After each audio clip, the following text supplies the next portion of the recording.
Hey guys, what's up? Chris here for BeerGeekNation.com, and today I'm looking at an import beer, something I don't do too often. This is from BrewDog. This is their Psycho Cocoa, coming in at 10% alcohol by volume. It's an Imperial Russian Stout brewed with coffee, chocolate, and vanilla, and I picked this up at QualityLiquorStore.com because I couldn't get it locally. I can get no BrewDog stuff around me, which is kind of one of the drawbacks of these guys. They're out of the UK.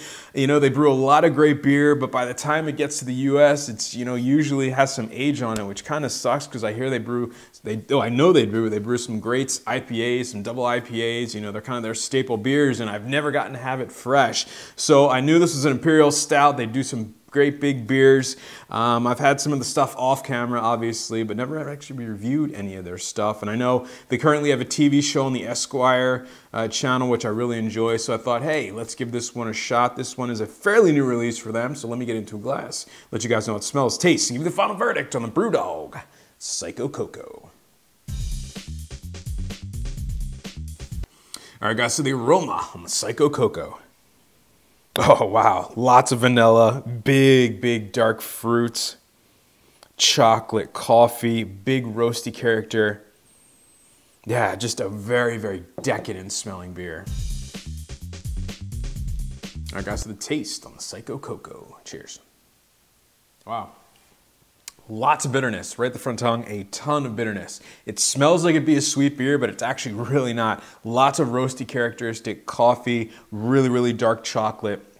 Middle of the mouth, more coffee, very slight vanilla bean, lots of big roasty, kind of bitter, roasty maltiness in there, lots of dark roasted malt characteristics, toastiness, slight ashiness, verging on like a slight smokiness, believe it or not. In the aftertaste, it's actually pretty dry, but I'm getting more dark chocolate, a slight milk chocolate, a little bit of vanilla, lots of coffee in this one, a kind of lingering coffee bitterness.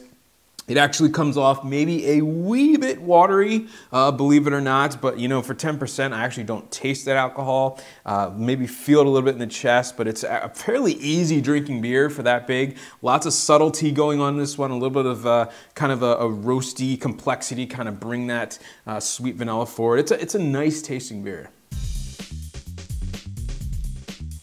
All right, guys, so the final verdict on this BrewDog Psycho Cocoa, 10% alcohol by volume, and you can get it at QualityLiquorStore.com, guys. This one is getting a B for me. I think the big thing I'm taking away from this, I thought it was going to be sweeter than it is. Not that I can ding it for that, but I think as it stands, there's a lot of coffee bitterness to it. Not so much coffee flavor, coffee bitterness. A lot of roasty bitterness in there as well, and that vanilla kind of gets lost. The chocolate, while not as, you know, forward as I would want, it's definitely there, but I think it might be a little bit lost again amongst the bitterness. It's a solid Imperial Stout. I definitely think maybe some of the bitterness could be turned down a little bit. Maybe throw this one in the cellar, age it out a little bit, let it all kind of round out. There is some dark fruit characteristic in there. I think if that were to kind of come forward more in the taste rather than just the aroma, that would help a little bit too. But you know, it's solid. What do you guys think in the comments section below? Getting a B from me. And please, folks, remember to like, comment, and subscribe. And as always,